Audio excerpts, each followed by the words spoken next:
bismillah auzubillahi mina sheytaani rajim bismillahi rahmaani rahim xanaa ñu delluwaat rek santaat suñu borom julli ci sang-sang yi di Seydina Muhammad alayhi salaatu wasalaam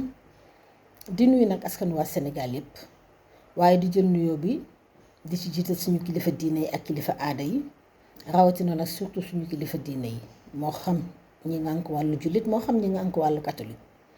ndax ñoom comme ni ma tàmm di ko waxee seen teewaay ak seen toogaay daa am solo lool ci mim réew surtout nag fi réew mi tollu Sénégal metti lool tar lool kon suñu kilifa diine yooyu ñu ngi leen di ñaanal yàlla gudd fan ak wér ak wérle yàlla taxawu leen dëgëral leen ci kàttanam ak ci baax Seydina Muhammad alayhi salaatu wasalaam di nuyu nag ak di massawu suñu mbokk yi nga xam ne ñoo nekk ci wàllu santé ndax nag dafay metti lool ngay liggéey di rey sa bopp pour wattu sab askan pour sauver sab askan ña nga xam ne ñoo la jiite nekk ca kaw nekk say chef di saboter di yàq kon dañ leen di massaw bu baax a baax di lay ñaanal nag yàlla troisième vague bi ñuy tudd yàlla musal leen ci muccal leen ci musal ci yit waa Sénégal te muccal leen ci kàttanu suñu borom ak ci baax Seydina Muhammad alayhi salaatu wasalaam di nuyu ndaw ñi di nuyu jigéen ñi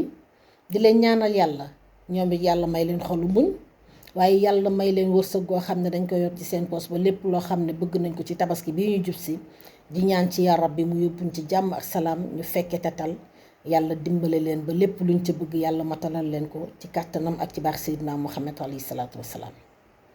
di nuyu son excellence monsieur le président de la république monsieur Macky Sall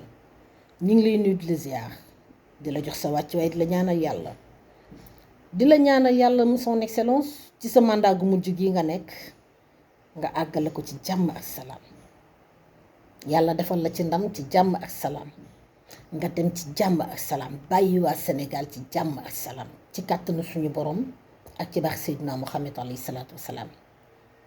vidéo bi may def nag tey vidéo bu gàtt la rek ci mbirum troisième vague bi kon du nekk loo xam ne lu gudd la son excellence ñu ne troisième vague day dugg ñuy warula woon a bett ndax nag man des fois damay naan ba léegi yow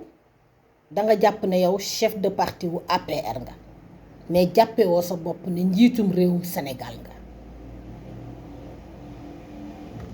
président Macky Sall dafa am loo xam ne jaar na fi muy lan première vague deuxième vague ba ñuy naan troisième vague waaye première vague boobu bi mu fiy jaar dafa am loo xam ne daf loo warloo woon ci sa diggante yow ak askanu waa Sénégal bul fàtte ne dañ laa dénk waaye des fois day mel ni yow yaa moom yëf yi téye ko poñe ko déedéet dañ la dénk askanu waa Sénégal dañu laa dénk kon lépp loo def ca alal ga ñu la dénk da nga war a dellusiwaat ci ñoom rendre leen compte. première vague ñaata milliards lañ fi génne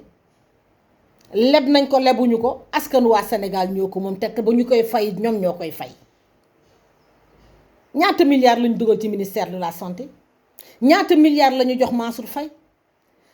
te ba fii ma taxaw di wax ak yow amul benn bilan boo xamante ne dellu siwaat na ci askanu waa Sénégal ba ñu mën a xam seen alal boobu naka lañ ko utiliser te pourtant ba yëfee ne bërët danga woo ñëpp opposition société civile ñëpp ñëw bokk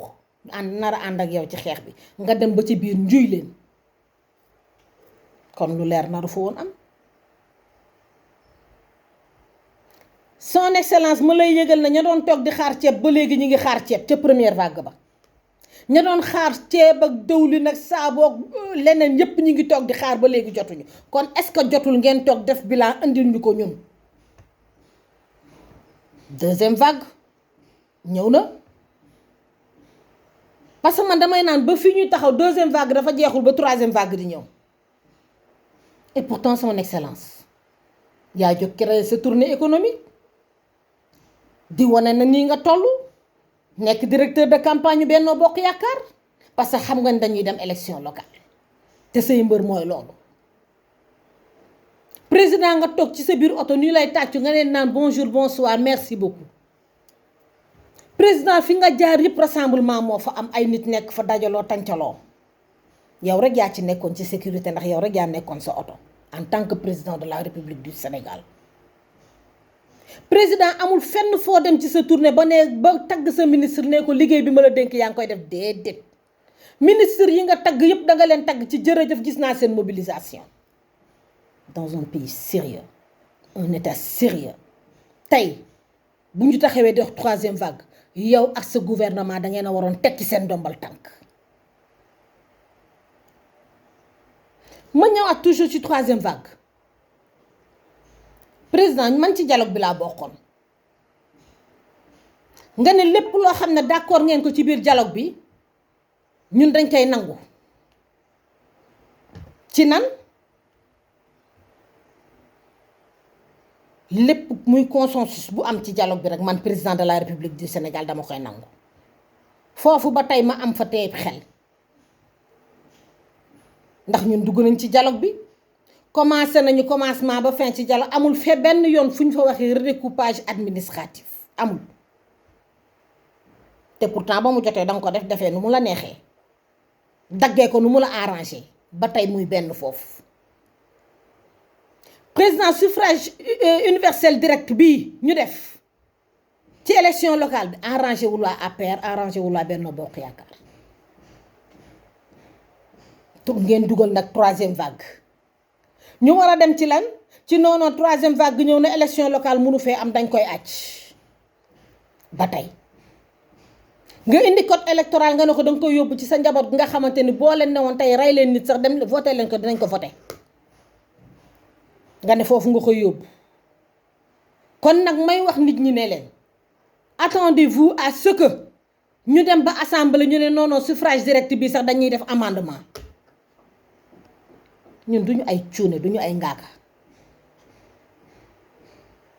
ñu ñëwaat le problème de Khalifa Sall le problème de Karim Meïssa Wade ñun ñi nga xam ne ñooy opposition ku ci nekk nga ne mukk mu xaaral toog benn place léegi ñun Sénégal dafay am ñoo xamante ne muy Ndeye Selbe bu ñu ko laalee ñëpp yuuxu wax bu ñu laalee Ousmane Sonko ñëpp yuuxu wax bu ñu laalee Bougane ñëpp yuuxu wax mais léegi daf ci am ñoo xam ne bu ñu leen laalee kenn du wax ñoom ñoo war a xeex seen xeex pour lan te ñu ne dañuy opposé war a dem ba nekk benn bloc war a formé wu nekk benn bloc. Son Excellence gis nga troisième vague bi ngeen créé na nga xool sa diggante ak sa borom nga xam ne wallahi nguuru yàlla rek a dul jeex te nit ki loo jiitee ëllëg di nga ko taxaw layoo ko ak sa borom te danañ la laaj noo sàmme woon sa njaboot gi ne ci Sénégal attention comme nag troisième vague bii ngeen ñu bëgg a indil am na lu ne ci suuf te nag gàcce la sa ministre de la santé di toog di wax gàcce la keneen ku ne ci yow ba ci yow moomu ñu ngeen war a ñëw toog di wax te tey ji troisième vague kenn andiwu ko ku dul yéen kon mbirub troisième vague nañu xool nu ñu koy gérer te nañu bàyyi nit ñi dem ci seen activité nañu bàyyi nit ñi dem ci seen liggéey nañu bàyyi nit ñi xool nan lañ koy gérer ndax tey Espagne nga ne la ña ngay commencé waat seen i liggéey commencé waat di ko tegaat ci yoon foofu nag laay yem tey ci troisième vague bi ba suba ci kàttanu suñu borom wala ba beneen yoon incha allahu rabbi ñu mën a ñëw nag wax ci mbirub économie bi wax ci ni nga xamante ni noonu la président Macky Sall waroon a mën a taxawee ba askanu waa Sénégal gis seen bopp ci réew mi mais malheureusement defu ko kon foofu laay yem allahumma salli ala sayyidina Muhammad wa sallim jërë ngeen jëf